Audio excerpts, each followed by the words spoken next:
All right.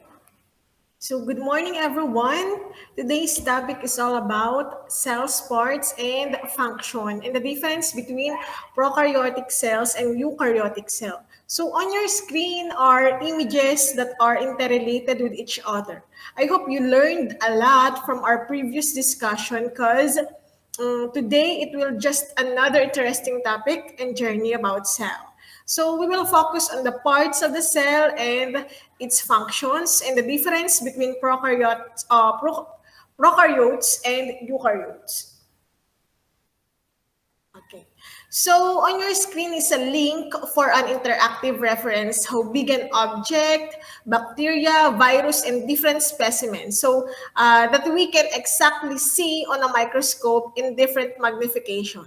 So after a discussion, you can visit the site for you to be able to see how big an object or specimen is and how they look like under different magnification. Yeah. Okay, so I hope you remember these three tenets of cell theory. So we have number one, all organisms are made of cells. Second, the cell is the basic unit of life in all living things. Third, all cells come from pre-existing cells. And so Matthias Claydon conclude that all plant parts are made of cells, while Theodor Swan, also a German scientist, he concluded that all animal parts are made of cells. Because of his knowledge of Claydon's theory, Swan wrote the first two parts of the cell theory, which are stated in the slide. So, excuse me. So about 20 years later, another scientist, Rudolf Virchow, discovered that cells couldn't develop from anything but other cells. So this is important because it shows that all living things share a similar structure. Next. And so we have two types of cells. So we have prokaryotic and eukaryotic cell. So what do you think is the difference between the two? Okay, so prokaryotes are unicellular organisms that lack membrane-bound structures, the most noteworthy of which is the nucleus. So prokaryotic cells tend to be small, simple cells and measuring around 0.1.5 micrometer in diameter. So while eukaryotes are organisms whose cells have a nucleus and other organelles enclosed by a plasma membrane. So organelles are internal structures. So what are the meaning of organelles? What are these organelles?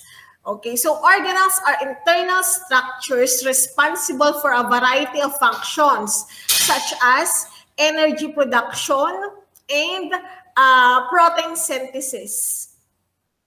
Ayan. Ayan. So when we say organelles, they are the structures that enable the cell to live, grow, and reproduce. Next is, okay, so let's start with prokaryotic cell. So these types of cell have no membrane-covered nucleus. So the example is bacteria. So they are bacteria cells. So I have a question to you, my dear STEM students. Do you think all bacteria is bad? Okay, so not all bacteria is bad. There is a good bacteria. It is in food like yogurt, cheese, and some other dairy products. So it is used in medicine as antibiotics. Some bacteria can live in extreme conditions such as in the crust of the ocean ridges where hot gases are leaking out constantly. Second is in the very bottom of the sea where the pressure is so great that it would crush any other living thing and the temperature is very low. Ayan. Okay, so on your screen is the general structure of prokaryotic cell. So we have a nucleoid. It is the central region of the cell that contains its DNA. Next is, okay, this one is the nucleoid. And next is the ribosome. So what is the function of this ribosome? So ribosomes are responsible for protein synthesis. And next is the cell wall. So the cell wall, it is the cell. It provides structure and protection from the outside environment.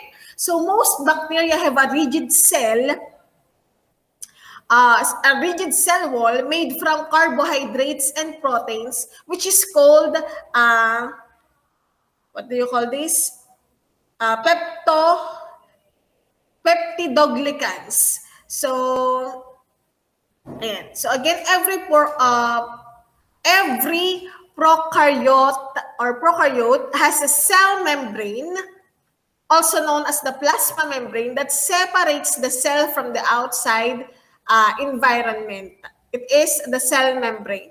So every prokaryote has a cell membrane, also known as the plasma membrane, that separates the cell from the outside environment. That is the function of the cell membrane. And then next is um, the fibrae. So they are thin hair-like structures that help with cellular attachment. Next is the pilus or the pili. It is a rod-shaped structures involved in multiple roles, including attachment and DNA transfer. Next is the mesosomes. So what is the function of this? In prokaryotic cells, a special membranous structure mesosome is found, and it is formed by extensions of plasma membrane into the cell. So the mesosome help in respiration and secretion processes. Yan. So it also helps to increase the surface of plasma membrane. As a result, it increases the enzymatic content of the cell. Okay? So next is the granules. So what is the main function of this one? So granules, it serves as storage vessels in prokaryotic cell. So it stores the cell's energy reserves as well as other important metabolites. Okay. So next is the glycocalyx. So what's the function of this one? So it is a highly charged layer of membrane-bound biological macromolecules attached to a cell membrane. So glycocalyx also serves as a mediator for a cell interactions and protects a cell membrane from the direct action of physical forces and stresses, allowing the membrane to maintain its integrity. Ayan. So next one is the flagella. So what's the main function of flagella? So flagella are thin, tail-like structures that assist in movement. So ayan. So flagella is for locomotor of those prokaryotic cells. Okay? Ayan. Ayan. So always remember the functions and the structures of prokaryotic cell. Next is let's move on with eukaryotic cell. Ayan. So what is a eukaryotic cell? So they have a nucleus, they have a membrane covered organelles, and they have a linear DNA, and are all other cells. Ayan. Ayan. So Eukaryotic cell is more complex than bacteria cells. So they make up anything that is living, such as plants, animals, fungi, and protists. Ayan. So anything but bacteria. So some have a cell wall and some do not have. Next. Ayan. So within a eukaryotic cell, each membrane-bound structure carries out a specific cellular functions. So here is an overview of many of the primary components of eukaryotic cells. So on your screen is the cross section of animal cell. Ayan. Okay, so let's start with the cell membrane. So what is cell membrane? So it is also called the plasma membrane. Ayan. So it is found in all cells and separates the interior of the cell from the outside environment. So the cell membrane consists of a lipid bilayer that is semi-permeable. So the cell membrane regulates the transport of materials entering and exiting the cell. Ayan. So always remember that. Next is, ayan, so outer layer of the cell, it allows nutrients into the cell and waste outside of the cell. Ayan. So it serves as the gate into a city. Ayan. Next is cytoplasm. So what is cytoplasm? What is the main function of this one?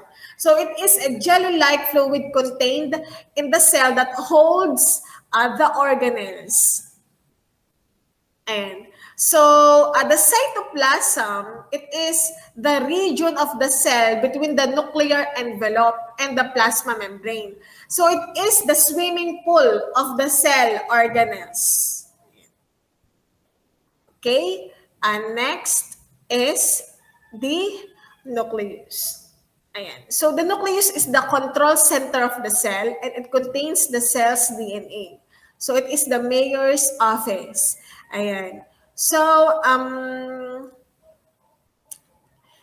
nucleus could be considered the library of the cell because it contains all the genetic materials used by the cell, like DNA and info on how to make all the cell proteins. So the nucleolus, the one at the center of the nucleus, it is where the nucleus stores materials here that will be used to make it ribosomes and cytoplasm. Ayan. Next is, okay, so let's move on with mitochondria. So it is the power center of the cell and it provides the energy that the cell needs to move, divide, and etc. So it is the electric company of the cell. So mitochondria is considered as the power plant of the cell. So they must have oxygen to make ATP. So what is this ATP? It is the cell's energy. So that is why we need to breathe. Ano? That is why we need to breathe. Okay. So next is ribosomes. So what is the function of ribosomes? And ayan, so ribosome, it is the site where proteins are made. It is the cell parts. Cell parts are made of proteins. Ayan, so all the proteins or a ribosome makes proteins which make up the cell. So always remember that. So the ribosomes always makes the proteins inside the cell. Okay? Ayan. So factories of the cell. So it serves as the factories of the cell. And ayan. So what is ER or in the plasmic reticulum? So ayan. So serves in transportation system of the cell or serves as a transportation of the cell. And we have rough ER and smooth ER. So in rough ER, ribosomes attached. While in smooth ER, there is no ribosomes attached. So it is the roadways of the cell.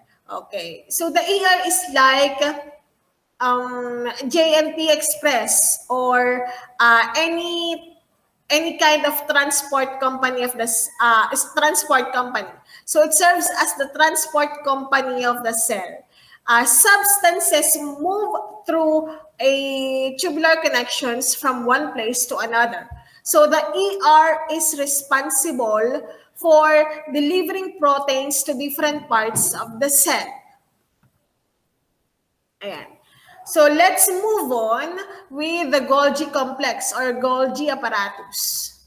So packaging house of the cell, it serves as the packaging house of the cell, and it packages, processes, and ships out the stuff that the cell makes. Ayan. And ayan. So remember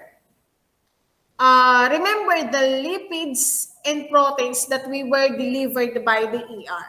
And so when the Golgi apparatus or Golgi complex gets them, they modify and package the proteins and lipids and ship them out of the cell. Ano? And so always remember that. Okay?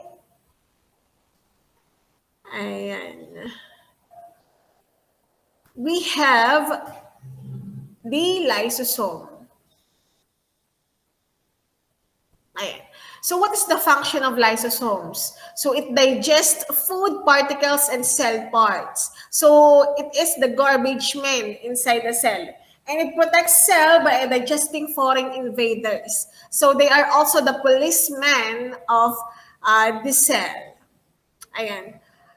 Uh, okay. So actually, they are special vesicles that contain enzymes. So when a cell engulfs a particle, the lysosomes bump into it and pour enzymes into it. So then the particle is digested by the enzymes. So sometimes lysosome break open and pour out the enzymes into a cytoplasm. So this will kill the cell, and this is why tadpoles lose their tails. This is why human don't have webbed feet. So the lysosomes kill the cells that make up the tails and webbing. So this act is a theory on how we age. Okay. So next is vacuole. Ayan. So it stores water, food, and waste. So vacuoles are only found in plants. Can anyone tell me what happens when you don't water a plant? When you don't water a plant for a couple of days or week? Ayan. So what do you think will happen? Ayan. So, it goes limp and the lips drop. Ano? So, vacuoles that are full of water and air support the cell. So, when the water and air is lost, the plants go limp. That is why we have to water plants. Yan. The pressure that the water uses to keep plant upright is called the, what do you call this? The tertiary pressure. So what trees are made of? What makes them so big? It's all because the water and the air. Okay? Ayan. So next we have the cell wall. Ayan. So it only found in plant cells, and it protects and supports the cell. Ayan. So the strength of billions of cell walls will be able to make us will be able to make a tree stand up tall and bear huge leaves. So cell walls are made up of a material called cellulose. So what is this cellulose? Ayan. Okay, so cellulose is a material that is intertwined together, and it resembles a blanket or even like hash brown potatoes, all piled up. So when the plant cell are stacked on top of each other and next to each other, it's look like a building blocks.